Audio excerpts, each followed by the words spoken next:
La transparencia y la calidad de la información. Gustavo Manzanares Vaquero, de Honduras, comisionado del Instituto de Acceso a la Información Pública.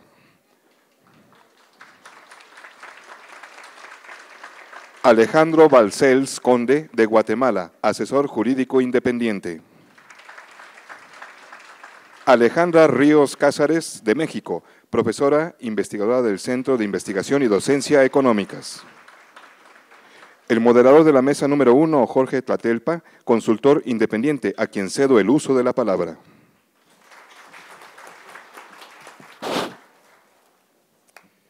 Bueno, buenos días tengan todas y todos ustedes. ¿Sí se escucha? ¿Sí? Pues aquí ya vamos a quedar un poco mal con relación a lo que decía Max. Los ponentes están para allá y les pediría a los ponentes que de vez en cuando consideren al ala acá de la izquierda, por favor. Bueno, yo en sustitución del doctor Jorge Serdio trataré de moderar, no es la palabra, pero llevar esta mesa con nuestros ponentes. Platicarles a ustedes que tenemos 15-20 minutos por ponente y al final la sesión de preguntas y respuestas.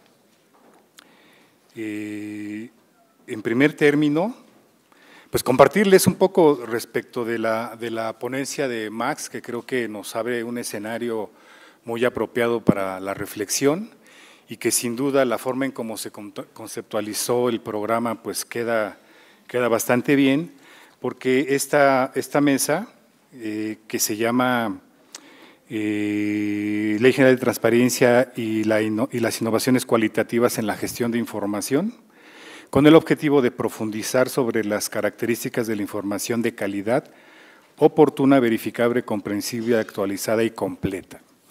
Y como lo decía el maestro Max, pues creo que la agenda pendiente que tenemos es bastante amplia y vamos aquí con esta mesa a tratar de inducir tal vez otras formas para abordar sobre todo estos aspectos que se habla de características de la información que se manejan no solo en las instituciones públicas, sino en la que consume el ciudadano todos los días.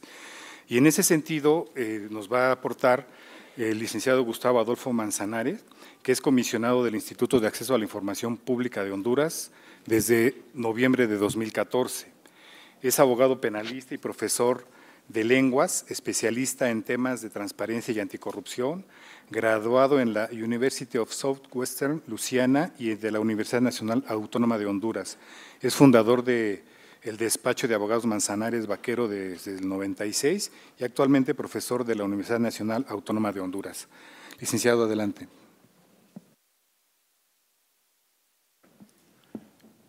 Buenos días a todas y todas. ¿Está encendido? Sí. Sí. Buen día. En esta mañana vamos nosotros a exponer sobre la transparencia en la República de Honduras. Iniciaremos con los antecedentes de la Ley de Transparencia y Acceso a la Información Pública en Honduras, que data del año 2006. Discúlpeme que se me adelantó. Data del 2006, incluso fue autorizada en el Estadio Nacional en la toma de posesión de un presidente y entra en vigencia hasta el 2007, en agosto del 2007. Es realmente a partir del 2010 que el Instituto de Acceso a la Información Pública de Honduras empieza a hacer ya evaluaciones y verificaciones del cumplimiento de lo que la Ley de Transparencia y Acceso a la Información Pública contempla en el artículo 13 de la ley.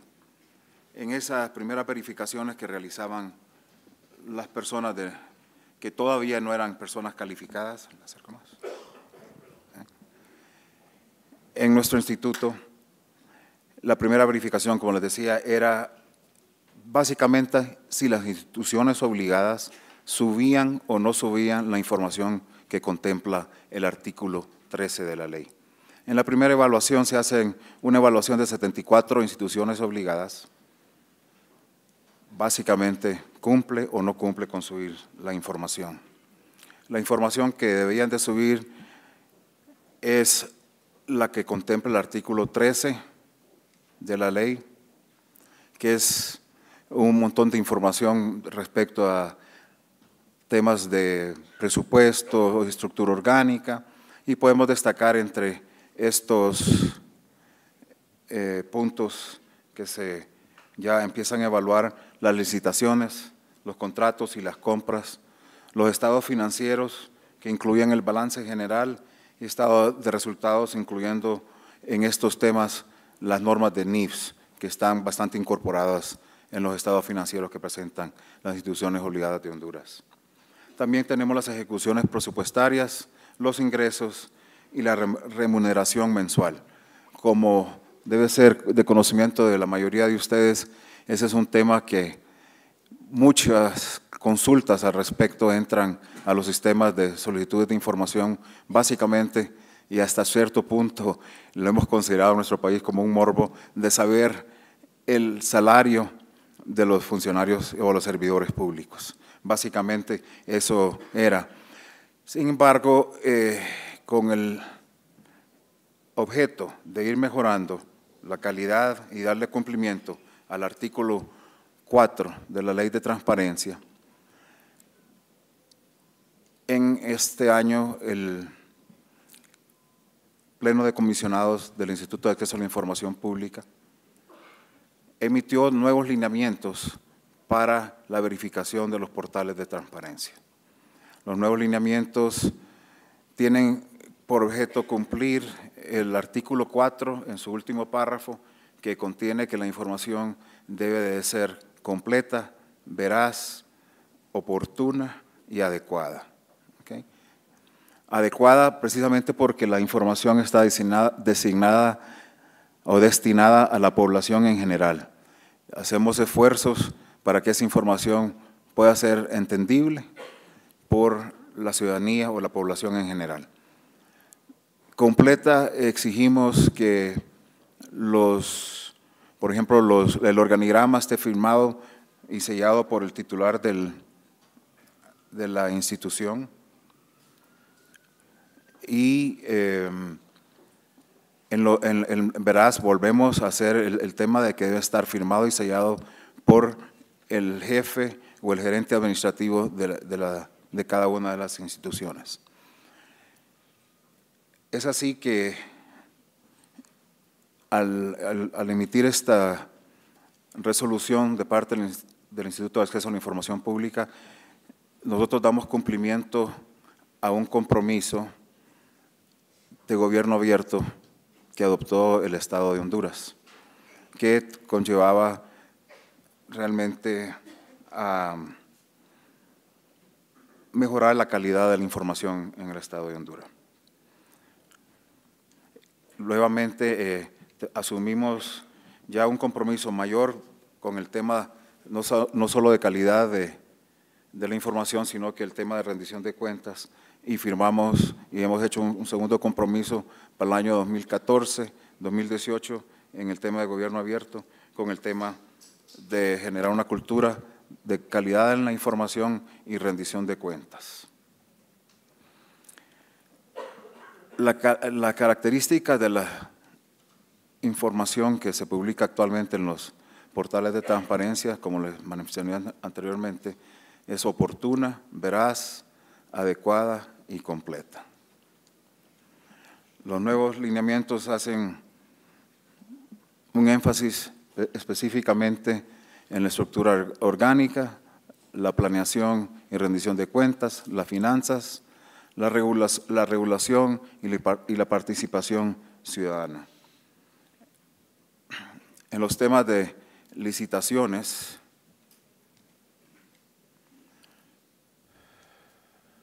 se cruza la información del portal de transparencia de la institución obligada con la información que se genera en el portal de ONCAE, que es la Oficina Nacional Normativa de Contratación y Adquisición del Estado.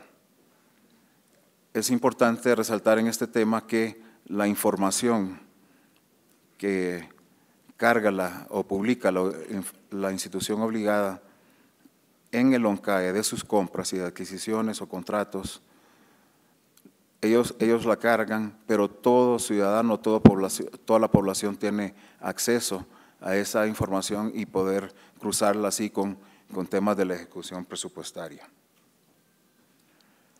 En cuanto a las finanzas, tenemos temas como viáticos, combustibles, servicios profesionales, bienes, construcciones.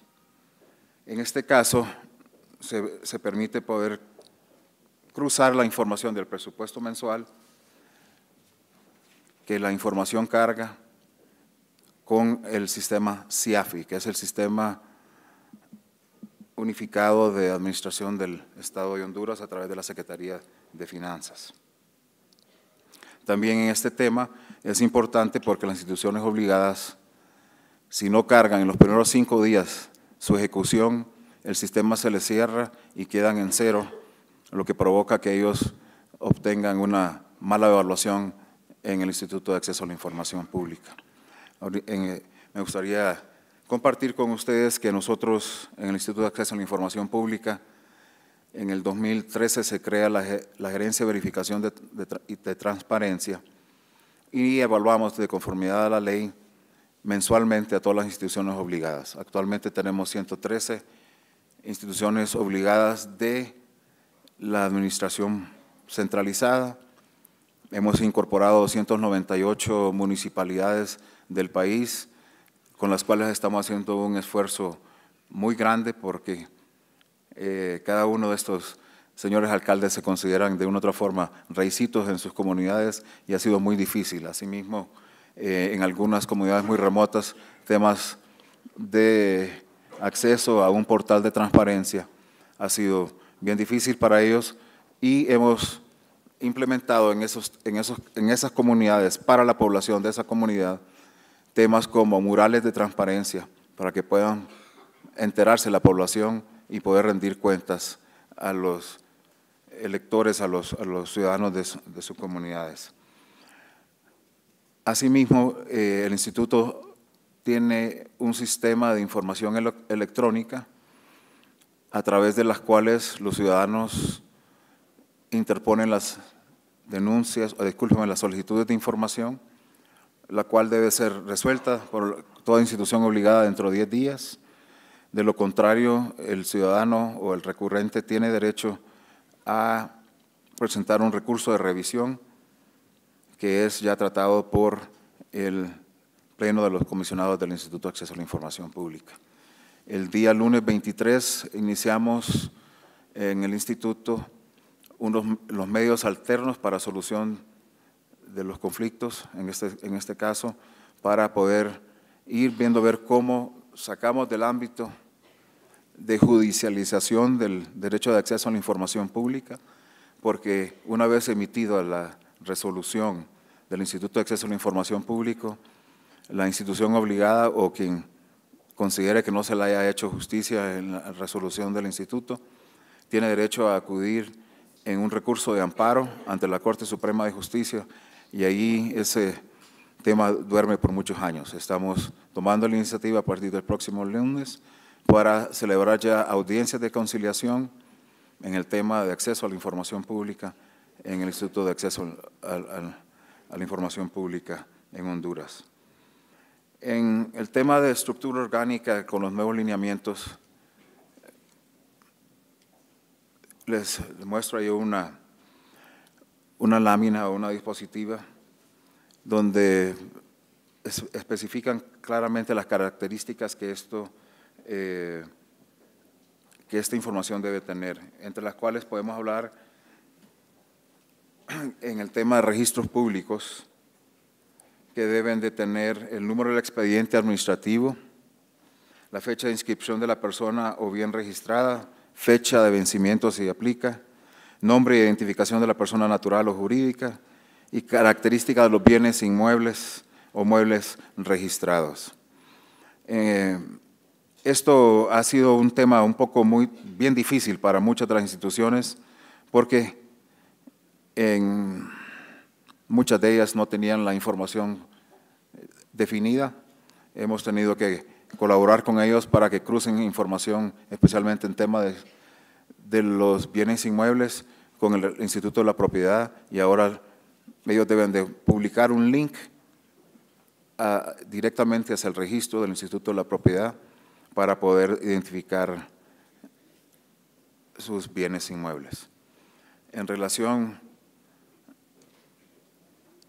a fideicomisos, que fue algo que recientemente incorporamos también, podemos decirles que seguimos las normas internacionales de la iniciativa COST, básicamente porque en Honduras se ha dado en los últimos 3 o 4 años mucho las asociaciones público-privadas para proyectos de infraestructura, y le hemos dado la calidad de la información que las instituciones deben publicar con respecto a la iniciativa COST.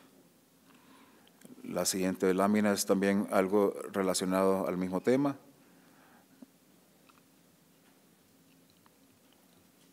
Y la siguiente también. Okay.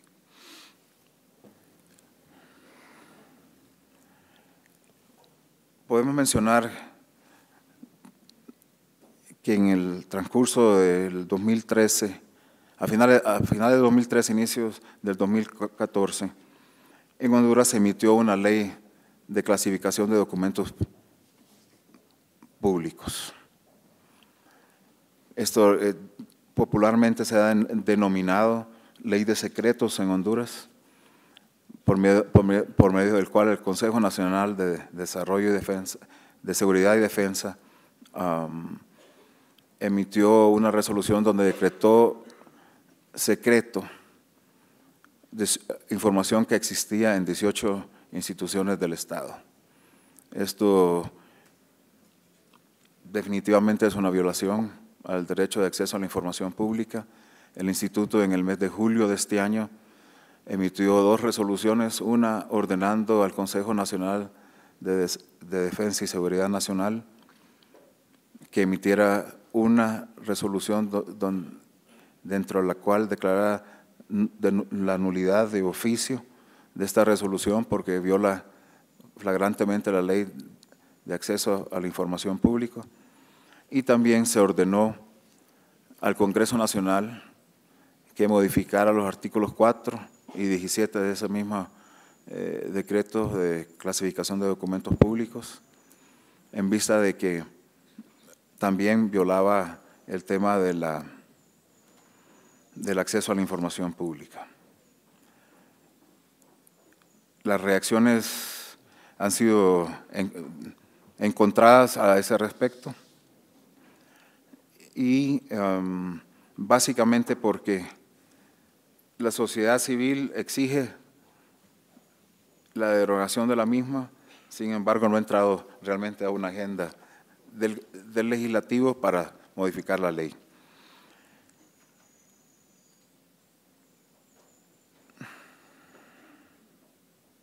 Básicamente con esto yo compartiría los esfuerzos que hemos hecho en Honduras, y cerrando diciendo de que para nosotros una información incompleta es una violación al derecho de acceso a la información. El hecho de que pongamos información que no esté completa también se puede convertir en desinformación, y con eso violamos el derecho a la información pública. Básicamente es lo que puedo compartir con ustedes, y muchas gracias por darme su tiempo.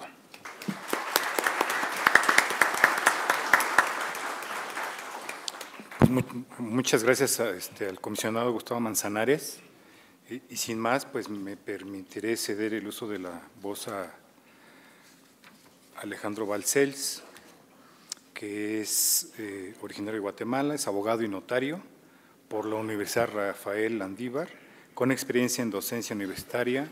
Ha sido consultor jurídico de entidades nacionales e internacionales, está especializado en el campo constitucional y electoral. Es integrante de diversas asociaciones civiles guatemaltecas y extranjeras. Ha sido docente en la Facultad de Ciencias Jurídicas y Sociales de la Universidad Rafael Landívar. Entre los organismos a quienes ha ofrecido asesoría jurídica están el Banco Interamericano y la OEA. En sus misiones en Perú y Nicaragua, entre otras, fue vicepresidente y posteriormente presidente del Centro para la Defensa de la Constitución de Guatemala. Es, desde luego, columnista de Prensa Libre y miembro del equipo de entrevistadores de Canal Antigua. Cedo el uso de la voz.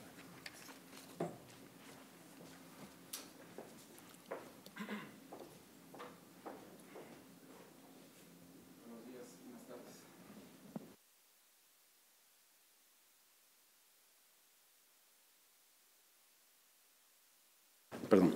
Muchas gracias por la invitación. Voy a pedir ahí un apoyo no es una presentación, sino que simple y sencillamente les quiero transmitir un poquito de lo que pasó en mi país, de lo que ha pasado en mi país, donde precisamente el acceso a la información fue fundamental y donde, de seguro, muchos de nuestros diputados que aprobaron la ley no sabían lo que estaban haciendo. De hecho, figúrense ustedes que esta ley, que es la Ley de Acceso a la Información Pública, se promulga en noviembre del 2008 después de un gran escándalo de corrupción que registró el Congreso de la República, donde de la noche a la mañana se perdieron algo así como 82 millones de quetzales, que viene haciendo como 11 millones de dólares, un poquito menos. Se perdieron. Y cuando empezó la investigación resultó que se invirtieron en casa de bolsa. Y eso estaba entonces en bienes y en bonos, dándole vuelta al mundo, y había bajado el precio del acero. Y entonces el Congreso perdió dinero porque bajó el precio del acero. Entonces surge la presión ciudadana para aprobar esta ley. Y es ahí donde vemos nosotros, y tenemos que estar muy claros de que podemos tener cualquier tipo de institucionalidad y cualquier tipo de legislación, pero si no hay una exigencia ciudadana, de nada sirve. Y por eso es que, por lo menos para nosotros los guatemaltecos, y aquí sobre todo al ver tanta bandera, quiero decir que cualquier semejanza con cualquier otro país es pura coincidencia. Vengo a hablar de mi país. No quiero decir que hay receta de exportación ni nada para el estilo. Pero nosotros hace 8 años tuvimos que dar nuestro brazo a torcer y fue muy difícil porque fuimos y le pedimos a Naciones Unidas que nos ayudara con un tema. Y un tema era la impunidad. Porque se identificó que el primer amigo de la impunidad era un fenómeno que le hemos llamado en América Latina y en España, la cooptación. ¿Qué significa eso? Pues que tenemos instituciones, pero que están cooptadas, o sea, está el crimen organizado, está dentro de las instituciones. Entonces, ¿de qué sirve tener leyes si al final del día somos los hombres y las mujeres los que tenemos que aplicarlo? Y si esos hombres y mujeres son partes del crimen organizado, pues entonces lo que estamos buscando son Quijotes, y los Quijotes muchas veces no tienen éxito. Y fue así como surge la institucionalización de la Comisión Internacional contra la Impunidad en Guatemala, CICIG, que yo creo que tampoco el Congreso sabía mucho qué estaba haciendo. Y Naciones Unidas nos ayuda a entrar en un proceso de reacomodo del sector justicia. El primer comisionado le toca un tema muy difícil porque recién llegado al país, un abogado muy connotado, un abogado muy conocido, un abogado sobre todo especialista en derecho privado, es asesinado y sale un video donde dice el propio abogado que si ese video se difunde es el presidente de la República el que lo mató. Entonces imagínense ustedes lo que eso despertó. Obviamente había desconfianza hacia la institucionalidad de investigación y hacia los tribunales, y fue la CICIG la que tuvo el primer prueba de fuego, podríamos decir, con ese caso. Después surge una investigación independiente, etcétera, etcétera, y ahorita, si bien es cierto, hay muchas dudas todavía del caso, se conoce que fue una trama del propio abogado para planear su propio asesinato. Sin embargo, todo eso se dio y todo eso se supo porque había una institucionalidad nueva, que era la que apoyaba a la Fiscalía, que nosotros le llamamos el Ministerio Público, y que pudo hacer esa investigación. Después, tras escándalos e intrigas, tiene que renunciar el comisionado, llega un comisionado que de triste recordación en el país, no pasó nada, absolutamente nada. Y tuvimos una comisión que por buenos años fue parte de la burocracia internacional. Después, los hermanos colombianos nos prestan a un comisionado. Llega el exfiscal de Colombia, que le da otro matiz, presenta un plan de trabajo. El ejecutivo le dice, por favor, apóyeme con las aduanas. Tenemos demasiado contrabando. Bueno, haré lo posible, dice él. Voy a ver qué puedo hacer. Y surge precisamente en abril, cuando se estaba discutiendo la prórroga o no de la comisión, y que la prensa había dado muchas investigaciones sobre corrupción, pero que no pasaba nada, que es un poco lo que hablaba el maestro anterior en la plática, que lo que origina tanta denuncia pública es frustración, y lo que denuncia tanta denuncia pública también es violencia, porque la gente no está contenta con su sistema político, y si no está contento está deslegitimado, y si está deslegitimado entonces se crea violencia. Y así fue como surge entonces el famoso proceso que nosotros le llamamos el proceso de la línea, donde se vincula directamente al secretario privado de la vicepresidencia y a la línea más alta de la que nosotros también la llamamos SAT, de la Superintendencia de Administración Tributaria, en robo doloso manifiesto en cuanto a las importaciones que se hacen en el país. Y así fue como surge entonces todo este fenómeno, donde 4 amigos incluso ponen una invitación en Facebook diciendo vamos a la Plaza de la Constitución a protestar por esto. Eran 4 amigos, o 6 creo yo, que 6 eran. Y eso se convirtió en la primera gran manifestación. Y eso originó un fenómeno donde todas aquellas investigaciones que se habían hecho precisamente con acceso a la información, pues de nuevo son publicadas, de nuevo son conocidas, porque muchos de esos integrantes habían sido señalados al momento de su postulación. Es decir, en los momentos de postulación de esos integrantes se había dicho que habían ciertas dudas, pero la presión ciudadana no fue suficiente y esas personas fueron nombradas. Entonces nosotros, por ejemplo, en Guatemala hemos encontrado 2 grandes causas, por supuesto hay muchísimas más, pero 2 grandes puertas de nuestra corrupción. Uno, el financiamiento a los partidos políticos y otro, los sistemas de postulación de los órganos de control. Definitivamente esos son los sistemas de cooptación del sistema y son los sistemas de cooptación del proceso político propiamente dicho. Y así fue como surge, nuestra vicepresidenta estaba de viaje y su secretario privado estaba siendo acusado y le estaban dando un honoris causa, imagínense ustedes, en una universidad algo desconocida en Corea. O sea que ella estaba en Corea cuando se dio todo este escándalo y fue famoso en el país porque ella decía es que lo que cuando es aquí de día y es de noche yo no me enteré qué estaba pasando. Entonces no se enteró y resulta que se fugó el secretario privado de la vicepresidencia en una comisión oficial, porque era un honoris causa, pero eso sí, con recursos propios, porque dijeron que no habían utilizado recursos del Estado. Había viajado a Corea y como supo del escándalo, se fugó, ya no regresó al país. Y ahí entonces entra el proceso de pedir la destitución de la vicepresidencia, de la vicepresidenta de la República. Y yo quiero mencionar una cosa importante. En Guatemala, de acuerdo al diseño constitucional, el vicepresidente es un gran contrapoder del Ejecutivo. Es como un primer ministro, nada menos que tiene como función constitucional la coordinación de la labor de los ministros de Estado. Entonces, todas esas investigaciones periodísticas también son trasladadas a las fiscalías en muchas denuncias. Existe entonces un empuje ciudadano por conocer qué estaba sucediendo. Por primera vez en este proceso democrático que nuestra Constitución se promulga el 31 de mayo de 1985 y entra en vigencia el 14 de enero de 1986, y por primera vez existe unas manifestaciones primero espontáneas, no ideológicas y totalmente apolíticas partidistas. Eso fue un domingo. De hecho, en Guatemala nos gusta manifestar y hay un purito de que no hay que obstaculizar el tránsito, no sé si eso pasa aquí en México. Pero yo no entiendo mucho, pero eso es un proceso que daría para otro lugar. Pero entonces se hacen los domingos. Y lo hacemos en la plaza y empieza también el interior de la República y todos los domingos. La primera y las segundas manifestaciones fueron muy grandes y se promueve, y el secretario privado para todo esto, perdido. Se perdió. Se hace tal presión que renuncia la vicepresidenta. Pero ¿a qué viene esto?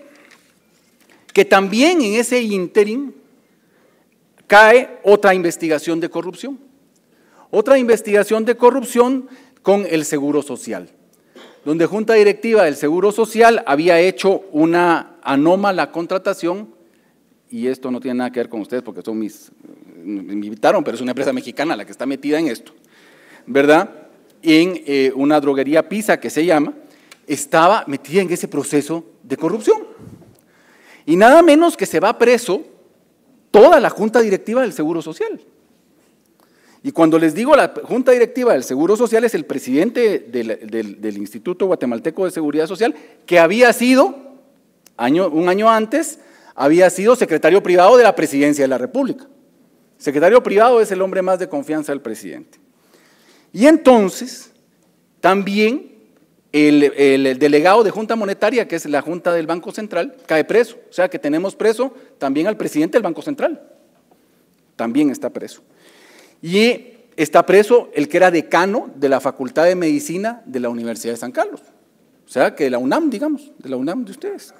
El decano de la Facultad de Medicina está preso por esa contratación, que es la Tricentenaria Universidad de San Carlos. Entonces, imagínense ustedes lo que esto origina en el país, pues. Está viendo la Junta Directiva de la Superintendencia de Administración Tributaria, la Junta Directiva del Seguro Social, el secretario privado de la vicepresidenta y el secretario privado del presidente. Entonces, si camina como pato, vuela como pato, es pato.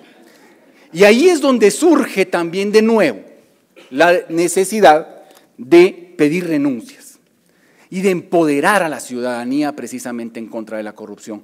Porque el tema de la corrupción es de cooptación y podemos estrenar, por lo menos en mi país hay excelentes leyes desde hace rato, pero no las cumplíamos. Y no había quien las exigiera. Y surge del acceso a la información y de la calidad de datos de la información, surge que la práctica común era el testaferrato. El testaferrato no solo con personas individuales, sino que con personas jurídicas mercantiles. Pues resulta que la vicepresidenta de la República tenía lindas casas en el país, sabemos que tiene en el extranjero. El presidente también tenía lindas propiedades en el país, también sabemos que las tiene en el extranjero. Y así, varios funcionarios se llenan entonces de propiedades inscritas en los registros respectivos, pero a nombres de terceros o adquiridas a precios simplemente ridículos. Todo eso es lo que se está conociendo por el acceso a la información, porque toda la información esa era pública, pero no se difundía. Y la prensa, nosotros tenemos un problema en el país, que la televisión abierta es totalmente monopólica. Son 4 canales de televisión abierta y todas tienen el mismo dueño. Sin ofender porque ustedes me están invitando, pero también es mexicano. También es mexicano el dueño de los 4 canales de televisión. Entonces, imagínense ustedes, este señor nos pone presidentes, nos quita presidentes, hace y vuelve, y su cuñado es el presidente del Congreso, ¿verdad? Entonces, era un proceso, lo que hablamos del proceso de cooptación. Y la televisión por cable tiene una muy grande penetración en mi país, sobre todo el cable local de pequeños pueblos y de pequeñas comarcas. Y es ese cable local el que por medio de ciertas redes que ellos organizan y por medio de ciertos programas que se difunden a nivel nacional, pues van rompiendo ese cerco porque aparte es una investigación de prensa, aparte es una denuncia de radio y aparte es llegar a la tele, definitivamente. Entonces, cuando se puede acceder a la tele de una forma más abierta y hay 2, 3, 4 canales de televisión a nivel nacional que se están difundiendo, claro que por cable, ¿verdad?, pero con una gran penetración y sobre todo una gran penetración urbana, vemos nosotros entonces que el pueblo realmente se entera de lo que está sucediendo. Y cuando hablo del pueblo no estoy usando el término populista de pueblo, estoy hablando todos, todas las clases sociales, convergíamos sin importar ideología y sin importar un interés partidista en la Plaza de la Constitución protestando frente al Congreso. Niños, ancianos, de cualquier espectro. Y esto se logra porque hay acceso a la información, pero también porque nos desnudó que ahora tenemos un montón de gente presa, de entidades descentralizadas autónomas, gente vinculada al Ejecutivo. Bueno, de hecho, el presidente y el vicepresidente están presos y les están construyendo una cárcel nueva, por cierto, pero eso es otra cosa. Eso es otra cosa. Eso es otra cosa, todavía hay poderes. Y diputados, nada menos que un expresidente del Congreso está preso en estos momentos por plazas fantasmas, no sé si así le llaman acá, plazas fantasmas. Imagínense que contrataba personal de seguridad, decía él, a 6,000 quetzales y a 8,000 quetzales, que es $1,000, digamos, y les decía, yo les doy 6,000 y ustedes se quedan con 2,000. O sea, que encima de todo le robaba a su propia gente de seguridad. Y todo eso se sabe por el acceso a la información. Y tenemos una cosa importante, y los abogados ahí tenemos que entender que el sistema de justicia también puede ser corrupto. Y por eso hay magistrados y jueces también acusados por prevaricato y presos.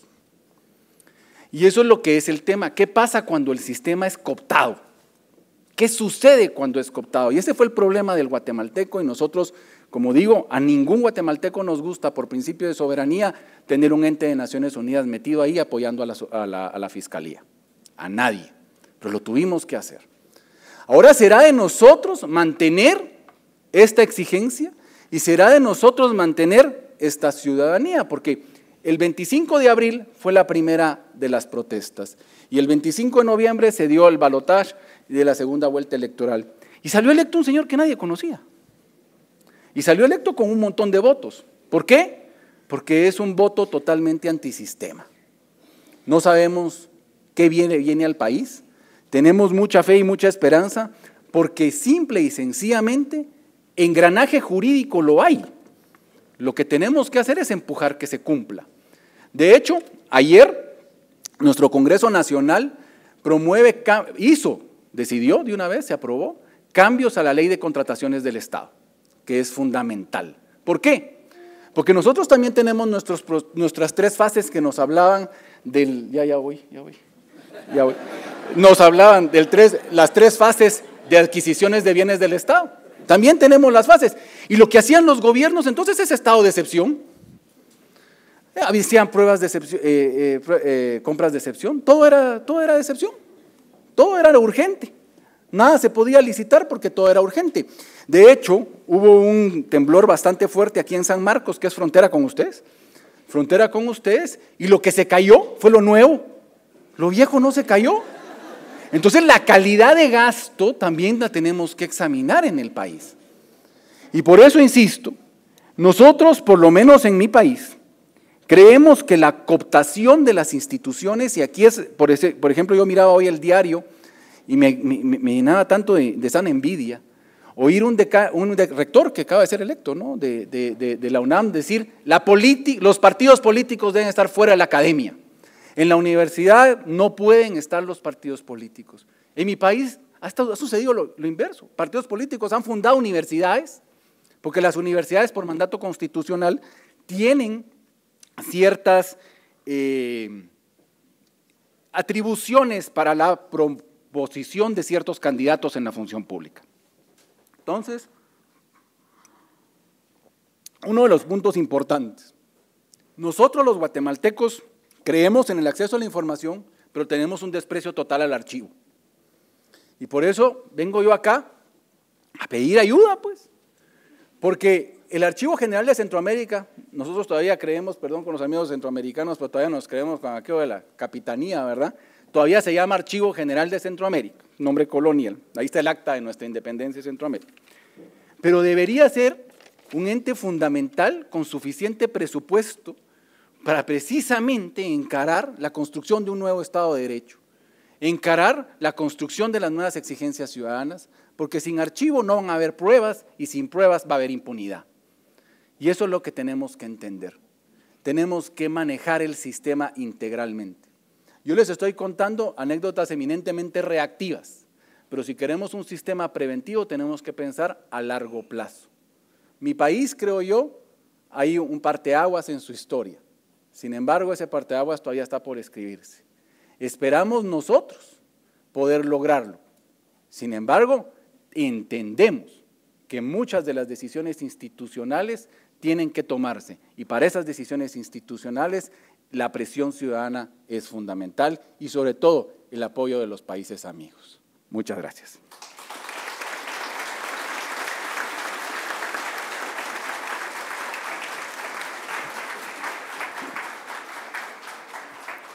Agradecemos a Alejandro Balcells su intervención y sin duda ahí tenemos dos visiones, la institucional y la social, digamos, la de la sociedad, y pues para la reflexión. Continuamos con Alejandra Ríos Cázares. Ella es licenciada en Ciencia Política y Relaciones Internacionales por el CIDE, posee también el grado de maestra y doctora en Ciencia Política por la Universidad de California en San Diego, es miembro del Sistema Nacional de Investigadores. Es profesora investigadora en la División de Administración Pública del CIDE, docente a nivel de maestría y doctorado en Administración y Políticas Públicas. Ha sido coeditora de libros y tiene diversos artículos sobre la materia de acceso, transparencia y legalidad. Cedemos el uso de la palabra. Bueno, muchas gracias a todos por estar aquí, muchas gracias a los organizadores también por la invitación. Y yo lo que quiero compartir con ustedes el día de hoy es una serie sí de datos. Tengo una debilidad por la investigación empírica, pero creo que son datos que, digamos, con suerte pueden orientar una reflexión sobre cómo estamos conformando los criterios de calidad de la información. Creo, no sé si puedo… Ahí estoy. Ok. Voy a hacer nada más un breve recuento de esto, que es los preliminares que tenemos que tener en cuenta en esta discusión sobre calidad. Me voy sobre lo que es la reforma constitucional y la aprobación de la ley, ¿está bien? Y la aprobación de la Ley General de Transparencia. Y aquí, sin ánimo de entrar a mayores detalles, creo que lo importante es recordar, o lo que me parece que son 4 puntos realmente relevantes de estos cambios normativos. El primero es que se define con mucha precisión quiénes son los sujetos obligados. Parece esto una nimiedad, pero dada la operación de la ley y de las legislaciones estatales en años previos, sí era absolutamente importante que esta definición tuviera claridad. Entonces, ahorita ya no hay ambigüedades, ¿no? No hay ambigüedades que lo que hemos tenido en reacción en la mayor parte de las entidades y también a nivel federal es el ajuste de este universo de sujetos obligados. Entonces, estamos pasando de 200 sujetos obligados en alguna situación a 800 sujetos obligados. Entonces, esto es importante tenerlo en consideración porque aumenta este universo de responsables. Entonces, definimos responsables. Lo segundo es que también definimos responsabilidades, algo que tal vez pasó un poco desapercibido en la reforma constitucional y en la aprobación de la Ley General, fueron una pequeña frase, que era que los sujetos obligados deberán documentar todo acto que derive del ejercicio de sus facultades, competencias o funciones.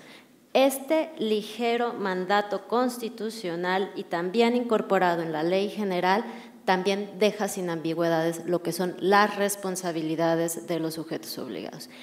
A partir de este artículo 18 de la Ley General y del artículo 6 de la Constitución, la posibilidad de declarar inexistencia ya no es tan barata, ¿no? Ahora hay que justificarla, ahora hay que argumentarla, ya no sale tan sencillo simplemente argumentar inexistencia.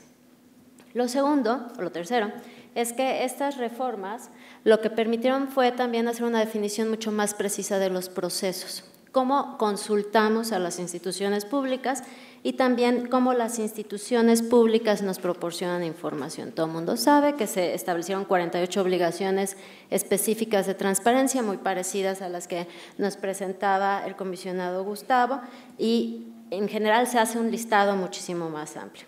Y el cuarto, que es lo que quisiera discutir el día de hoy, es que se definen los principios rectores de las características que tiene que tener la información. Son 6, a decir en términos generales. La información que nos proporcionen las instituciones públicas debe de ser accesible, confiable, verificable, veraz, oportuna y tiene que estar al alcance de ciertos grupos, sobre todo pensando en grupos indígenas, pero aunque el artículo 13 no lo define, a lo largo de la ley hay una serie de mandatos para que también sea accesible a personas con debilidad visual o distintas limitaciones físicas. Entonces, establece varios criterios que son importantes. Ahora, tratando de vincular con la presentación anterior, Para nadie es una sorpresa que buena parte de esta reacción a la creación de la norma fue justamente también en un contexto en el que estábamos discutiendo escándalos de corrupción, no solamente a nivel, digamos, presidencial, sino escándalos también muy dolorosos a nivel de las entidades federativas. Lo que tenemos es de dónde vienen, digamos, todas estas reformas o qué era lo que intentaban solucionar. En los ejercicios de diagnóstico empíricos que se han hecho en materia de transparencia, al menos les quiero presentar simplemente una reflexión de 2 ejercicios que hizo el CIDE en 2010 y en 2014. No me meto a datos, sino me meto simplemente a una de las principales conclusiones. Lo que se concluía es que en el país tenemos procesos, tenemos instituciones y que al menos del lado de la oferta de la información, es decir, de las instituciones públicas, se reconoce el derecho. Ya sea como una piedra en el zapato, ¿no? Pero se reconoce la existencia del derecho y se reacciona a la existencia del derecho, generando una serie de procesos internos. Lo que no tenemos, y es el problema más serio, es la calidad y la exactitud de la información. Sabemos cómo solicitar, ¿no? Sabemos que tenemos acceso a información en los portales electrónicos e institucionales. Las instituciones han generado procesos internos para resolvernos esas solicitudes y publicar esa información. Lo que nosotros como ciudadanos no tenemos, y es muy difícil que logremos conseguir, es la capacidad para verificar que esa información de hecho es la que estamos solicitando.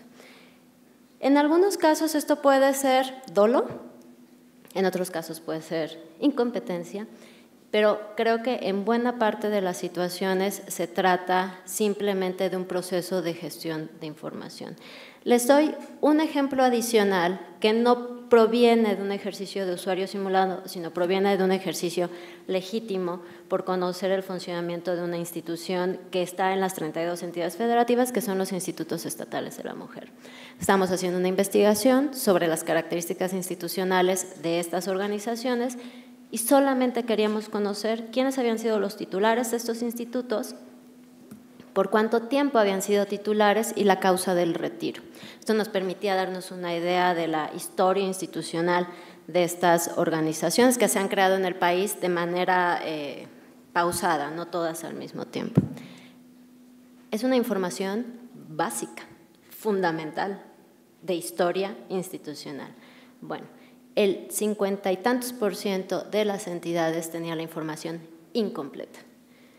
Es una información fundamental saber quién ha sido el director de la institución en la que uno labora.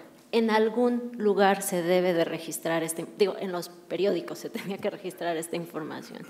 Entonces, el primero es un ejemplo focalizado de análisis, estamos tratando de saber qué era lo que sucedía. El segundo es un ejercicio casi ciudadano académico sobre acceso a la información. En el segundo lo que tenemos es un problema de qué tan completa es la información que se nos entrega y qué tan completa es la información con la que disponen los sujetos obligados.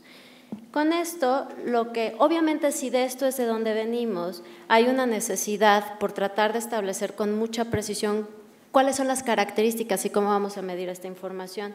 Les comentaba que son más o menos 6 o 7 los criterios que se están manejando a partir de la ley general. Lo que yo les propongo es reflexionar estos criterios en 3 grupos. Creo que lo podemos dividir estos 6 criterios en criterios de proceso, criterios de presentación y criterios de sustancia y contenido. Los criterios de proceso refieren básicamente a qué tan accesible es la información y qué tan oportuna es cuando recibimos esa información. Por accesibilidad es justamente esto que nos explicaba el comisionado Gustavo, es qué tan sencillo es allegarme a esa información. La oportunidad es un criterio fundamental. Si yo solicito la información en un momento determinado, 7 o 6 meses después, probablemente el valor del dato ya no me es tan importante. El segundo grupo es un criterio de presentación, creo yo, que es entreguemos la información como instituciones públicas en un lenguaje sencillo y entreguemos la información cuando así se demande en lenguas indígenas o con facilidades cuando se tienen limitaciones físicas. Y el tercer grupo de criterios refieren a características de sustancia y contenido. Lo divido porque creo que en México, y es donde obviamente me voy a centrar en esta presentación, creo que hemos hecho avances notables en los criterios de proceso y presentación, pero creo que por estar completamente concentrados en justamente las estructuras, los procesos, nos hemos olvidado de los criterios de sustancia. Accesibilidad. En accesibilidad, hicimos un ejercicio de casi 3,000 solicitudes de información en los 3 niveles de gobierno y en los 3 poderes de gobierno y en los municipios.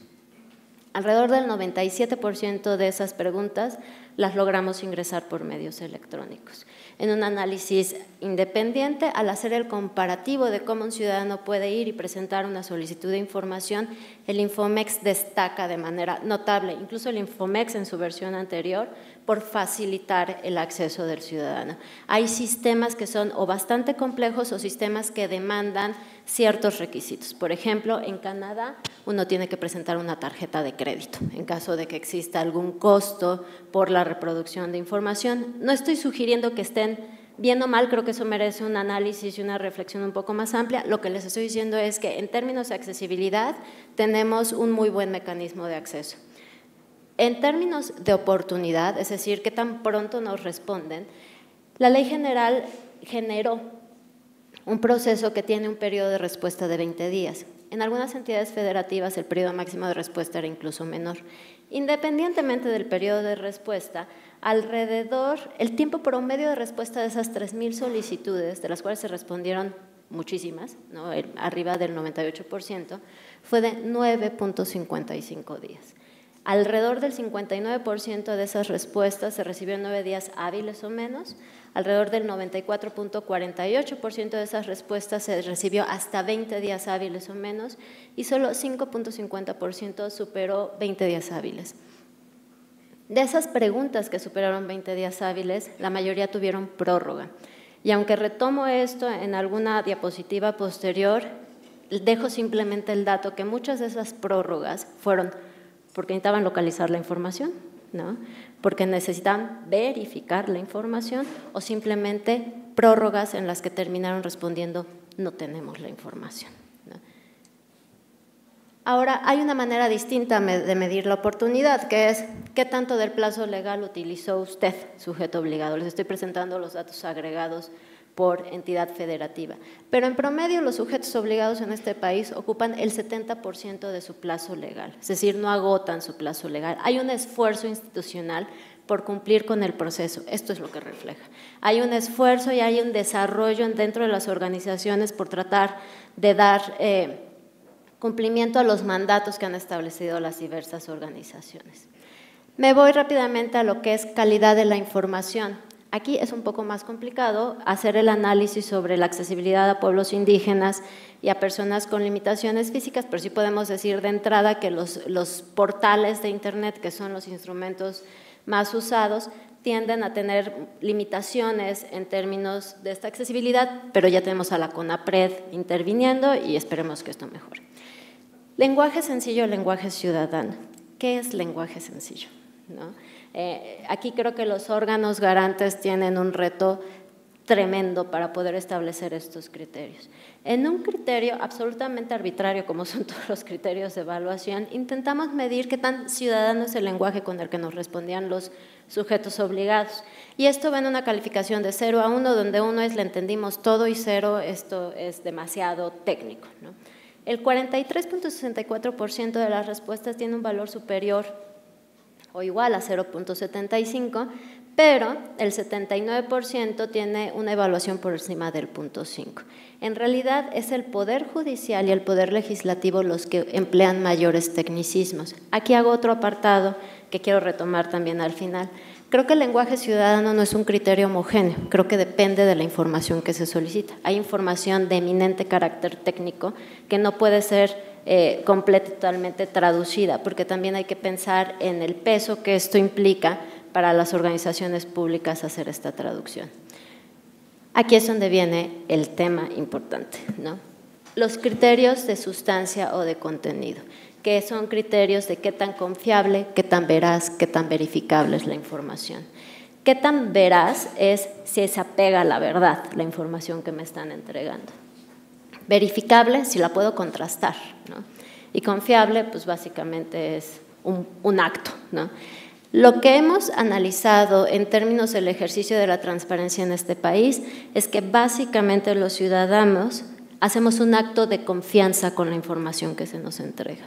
No hay capacidad de ejercer una verificación de la información que se nos entrega. Entonces, es un acto literalmente republicano. Confiamos en nuestros representantes y en los burócratas o servidores públicos en quienes nuestros representantes delegan esta responsabilidad, ¿no? Pero no tenemos capacidad de verificar. Esto descansa hoy por hoy en los órganos garantes. Un indicador aproximado que empleamos para la calidad de la respuesta, no de la información, fue qué tan completa era la información que nos entregaban los sujetos obligados. Y aquí no es mi intención que puedan percibir los detalles de estas gráficas, pero lo que tengo en el eje de las X es el número de días de respuesta y lo que tengo en el eje de las Y es qué tan completa fue la entrega de la respuesta. Lo que quiero demostrar con estas gráficas es que tardarte más, ahí donde está, no necesariamente llevaba a una respuesta más completa. Entonces estamos en el peor de los mundos con esto como ciudadanos. Se tardan más, dilatan más en entregarnos, pero eso no está correlacionado que nos entregan la información completa que solicitamos, dejando de lado que también tenemos que verificar o estamos confiando que esa información es efectivamente la que solicitamos. Ejemplos un poco de esta situación. En el ejercicio que realizamos, por ejemplo, solicitamos a los gobiernos municipales, por favor nos informaran cuánto fue el monto que recibieron el año fiscal anterior por concepto del Fondo de Aportaciones para la Infraestructura Social Municipal, que como ustedes saben es un fondo federal. Después solicitamos a la Secretaría de Hacienda que por favor nos informara cuánto fue lo que se le otorgó al municipio con el mismo fondo, con la intención de contrastarlos. Este es un ejercicio obviamente planeado para hacer ese contraste. En no pocas ocasiones tuvimos respuestas que eran completamente dispares, ¿no? En el ejercicio, incluso hubo municipios que dijeron, yo no recibí, ¿no? Yo no recibí fondos federales. Y Hacienda no solamente recibió, me dio el informe de los recursos que le mandé, ¿no? Y no creo que sea un tema estrictamente de que el municipio no conociera que recibió fondos. Creo que fue un tema de que el titular de la unidad de información simplemente respondió en tiempo y punto. Y tal vez no pudo hacer el vínculo directo con la Secretaría de Finanzas o la Tesorería del municipio. Lo que quiero decir con estos ejemplos es que yo me pude haber ido con la información que me dio el municipio de San Luis y quedar tranquila con la idea de que esos fondos básicamente no se habían distribuido. En el ejercicio que les estoy comentando con los institutos estatales de la mujer, al solicitar presupuestos, al revisar el listado de presupuestos, pasábamos de un promedio de 7 pesos a un estado que nos manifestaba, yo tengo 15 pesos, y era… pues yo quiero ir a trabajar a ese instituto básicamente porque es una cantidad ingente de presupuesto. El instituto nos estaba reportando transferencias al instituto. Entonces, yo tengo que confiar en esa información. El proceso de verificación de la información no puede ser una responsabilidad del ciudadano. La calidad de la información, y ese es el mensaje que quiero mandar, debe de ser una responsabilidad absoluta de las instituciones. Y agrego a eso que la calidad de la información no es responsabilidad de la unidad de transparencia verificarla, ni de los órganos garantes. Esa es una tarea ingente. Y si estamos considerando que se ha aumentado el universo de sujetos obligados, es básicamente imposible. Entonces, si vamos a descansar en los órganos garantes para la verificación de la calidad de la información, ajustemos nuestras expectativas.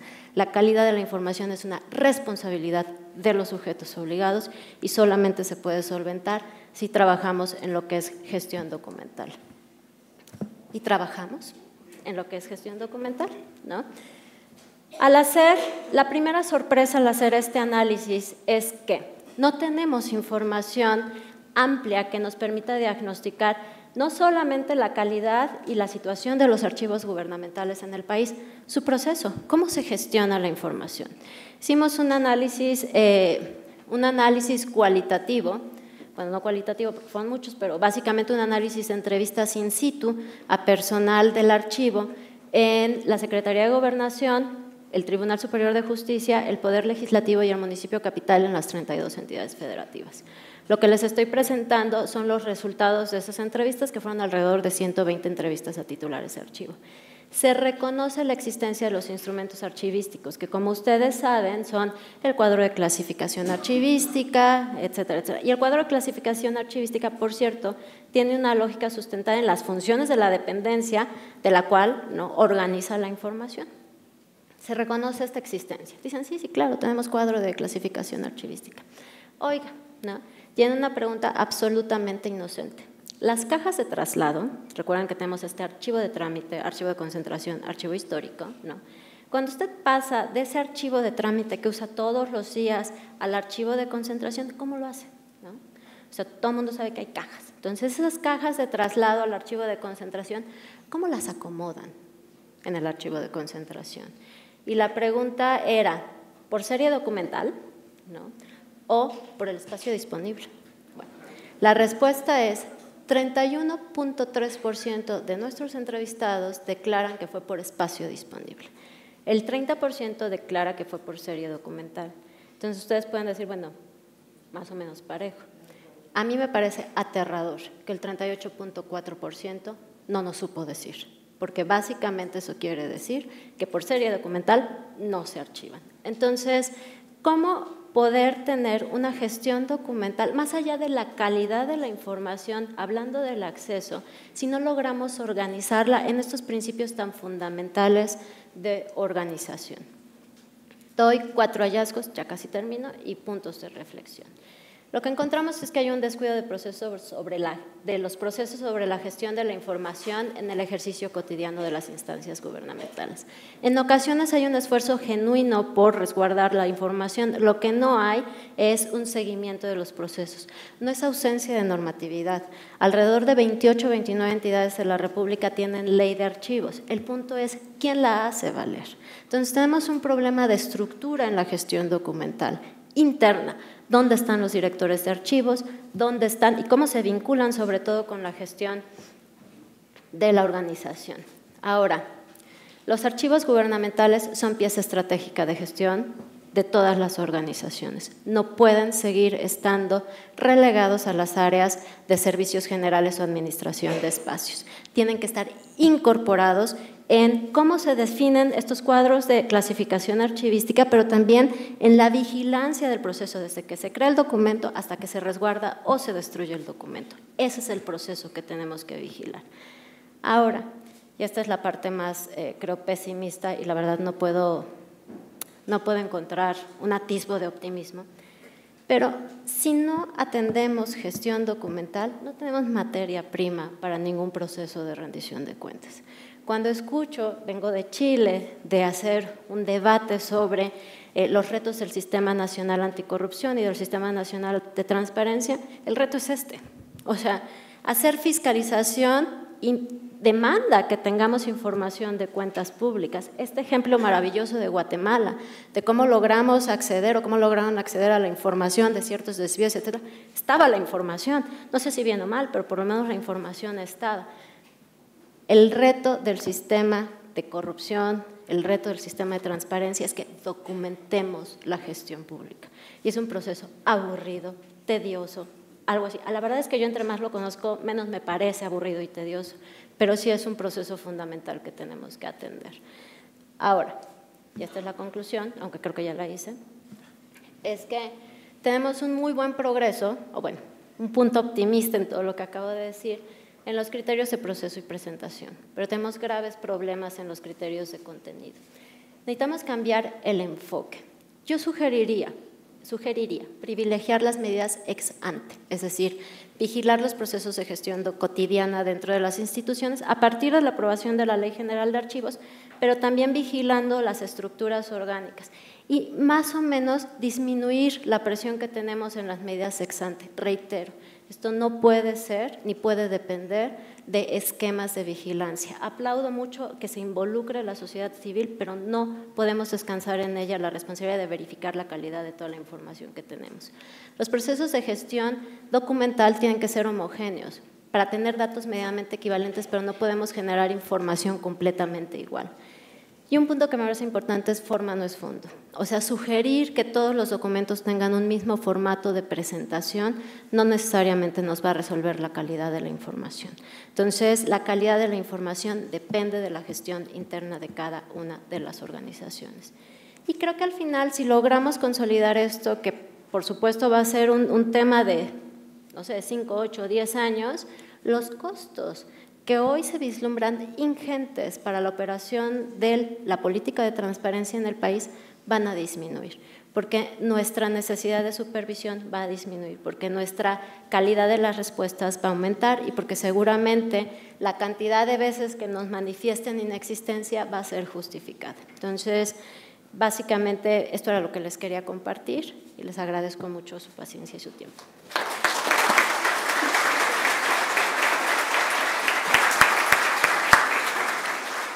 Muchas gracias, Alejandra, muchas gracias a los ponentes. Pues ahí está tres esquemas, tres visiones de cómo se conceptualiza la información y sus características principales. En fin, vamos a dar paso a la sesión de preguntas y respuestas. Hay una pregunta para el señor comisionado de Edith Galván. De conocer, dice, mencionó los murales de transparencia. ¿En qué consisten?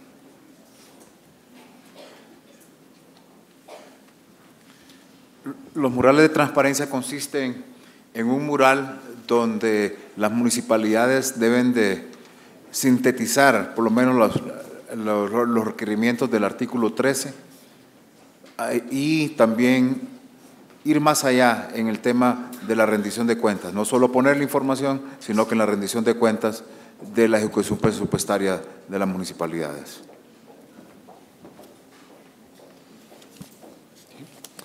Bien, hay varias preguntas para Alejandro. No sé si leerlas todas o nos vamos a tardar otro tiempo. A ver, voy a leer esta también de Edith, que es innegable el poder de la presión ciudadana. Gracias por recordárnoslo. Ahora la obtención de la renuncia de los altos mandos mencionados, ¿cómo apoyaron a las instituciones gubernamentales en el proceso legal para asegurar el respeto a la legalidad? Muchas felicidades. Tenemos otra que dice, el caso expuesto sobre Guatemala es muy aleccionador, leyes existen, no se cumplen, los órganos fiscalizadores están coludidos. Fueron los medios de comunicación, la ciudadanía y algunas transnacionales las que impulsaron el hartazgo y el combate a los escándalos de corrupción. Este es de Oscar. Del licenciado Jorge Prieto, Guatemala cuenta con sistema de identificación y de sanción a los actos de corrupción. Una más de Flavio Velázquez. Felicidades por el valor de compartirnos su información. ¿Cómo logró la sociedad guatemalteca